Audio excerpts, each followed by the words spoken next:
Então, aqui a gente não está entrando em nenhum método específico, mas a gente está falando de como escolher o melhor método de predição, tá? Vamos considerar a matriz de confusão.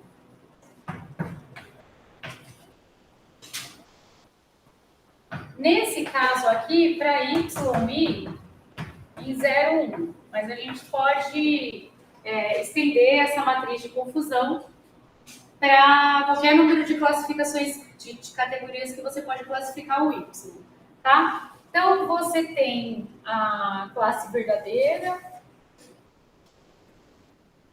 aqui a classe verdadeira,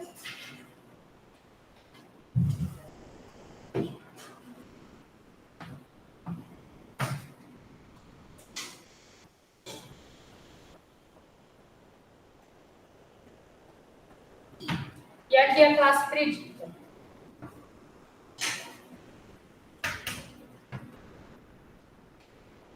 Então, aqui, quando você classifica no 1 e a classe verdadeira é 1, você tem o verdadeiro positivo, tá?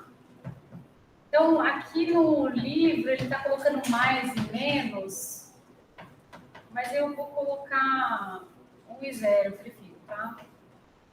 Mas eu vou deixar aqui, se vocês pegarem o livro, vocês vão ver que ele está colocando positivo e negativo.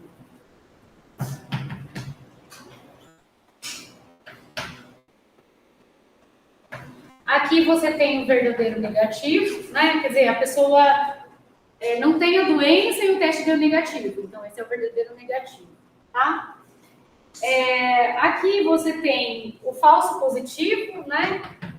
Então, a pessoa não tem a doença e o exame disse que ela tem. E aqui você tem o falso negativo, tá?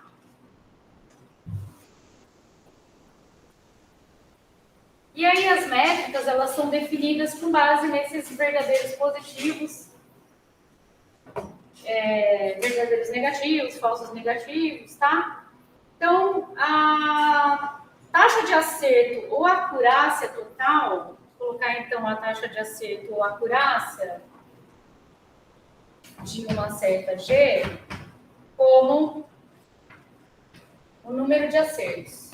Então, verdadeiros positivos mais verdadeiros negativos, dividido por N. N é o total aqui de observações que eu estou avaliando essas predições, tá? Então, eu vou pegar o número de verdadeiros positivos mais o número de verdadeiros negativos e dividir por N, eu vou ter o total de acertos, tá?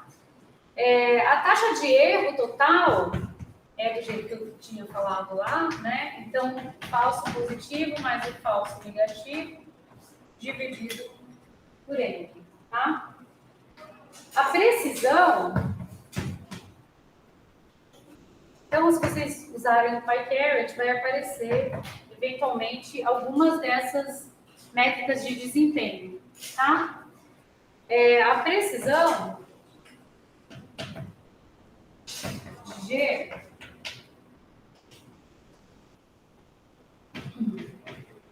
vai ser o número de verdadeiros positivos pelo total de positivos que foram obtidos segundo o modelo, tá? Então, a precisão vai ser os verdadeiros positivos, que estão classificados corretamente, então, dividido por todos os que foram classificados como positivos, tá? E aí, as medidas aqui que são mais usadas são a sensibilidade e a especificidade, que são aquelas que a gente coloca na curva ROC, que vocês talvez conheçam. Vocês viram curva ROC quando vocês fizeram produção ciência de dados? Vocês vão... Não precisa não ver. Ah, você tá. Vocês vão ver de novo quando vocês fizerem bioestatística. Vocês estão fazendo bioestatística? Não? Acho que é o pessoal do próximo ano, né? Na verdade, bioestatística, acho que é optativa. Ah, tá. Uhum. quantitativa mesmo. Tá, então a sensibilidade, ela é o número de verdadeiros positivos dividido pelo... Então aqui, né, deixa eu colocar de novo aqui a classe predita.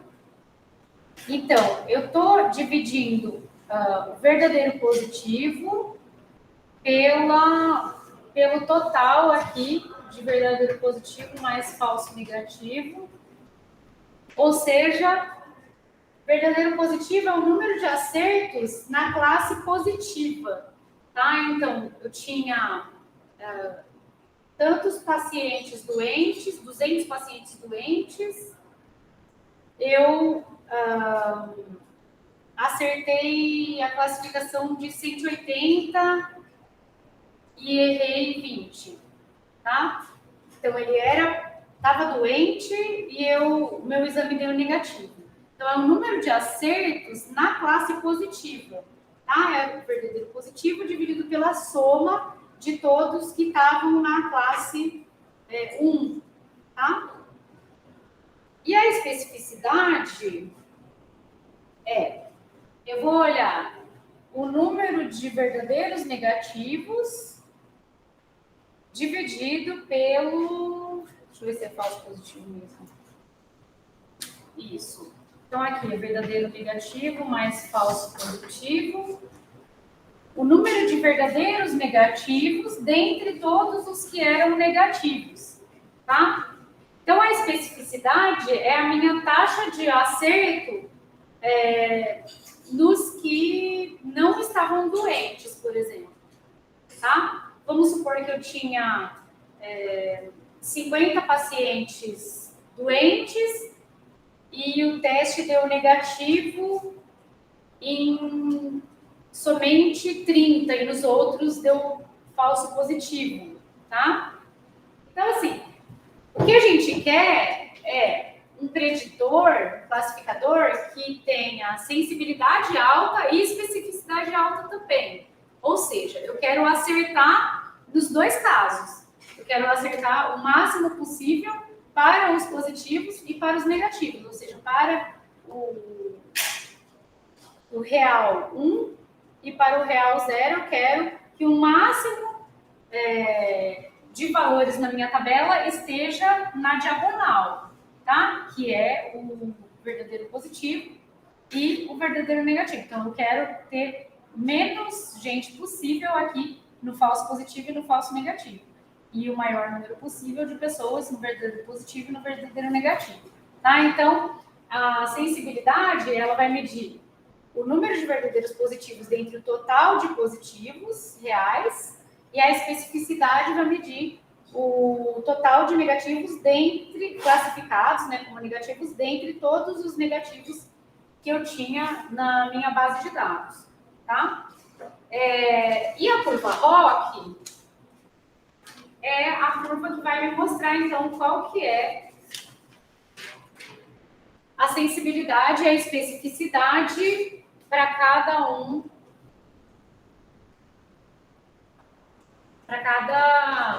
método preditivo que eu considerar, tá? Aí vocês podem me perguntar, tem algum método que acerta mais sempre? Não tem, tá? E além disso, qual que é a diferença desses métodos todos que a gente falou, né? Então, por exemplo, a regressão logística, ela é um modelo de regressão, ela vai produzir coeficientes interpretáveis. Você pode calcular depois o odds ratio, você pode fazer inferência sobre os coeficientes, fazer um teste de hipóteses, calcular um p-valor para a significância do coeficiente, tá? A regressão logística, ela pode ser vista como um caso particular de uma rede neural artificial com um neurônio e uma certa função de ativação, que a gente vai chegar lá, a gente vai falar mais para frente, tá? Então, ela também tem esse ponto positivo de ser um caso especial de um modelo mais geral. Por que isso é positivo? Porque, muitas vezes, se você tiver um conjunto de dados bem comportadinho, geralmente com zeros e uns balanceados, a regressão logística ela performa muito bem, tá? Porém, tem alguns casos em que uma rede neural artificial com um número maior de neurônios vai ter uma performance muito superior ao modelo de regressão logística, só que não tem a interpretabilidade que eu tenho lá com a regressão logística, tá? O KNN, que vai classificar cada observação de acordo com seus vizinhos mais próximos, ele geralmente tem uma performance relativamente boa de predição também, só que ele vai ser... Sim, você só vai olhar para a distância, né? Você não vai ter um coeficiente para interpretar, tá? Que mais? Quais são os que eu falei? Árvore de decisão e as florestas aleatórias. A árvore de decisão, especificamente, ela também vai dar uma interpretação muito rápida, assim, porque você vai percorrendo a árvore de acordo com os valores das covariáveis e você consegue enxergar onde está cada caso seu, tá? Então, a árvore de decisão, ela dá uma interpretação legal também, tá? Aqui, nesse curso, a gente vai olhar mais para performance preditiva mesmo. Então, assim, eu não vou olhar muito para a interpretação de parâmetros, nada disso. A gente quer acertar mais e errar menos, né? Então, eu quero acertar mais os verdadeiros positivos e os verdadeiros negativos, e eu quero errar menos nos falsos positivos e falsos negativos, tá?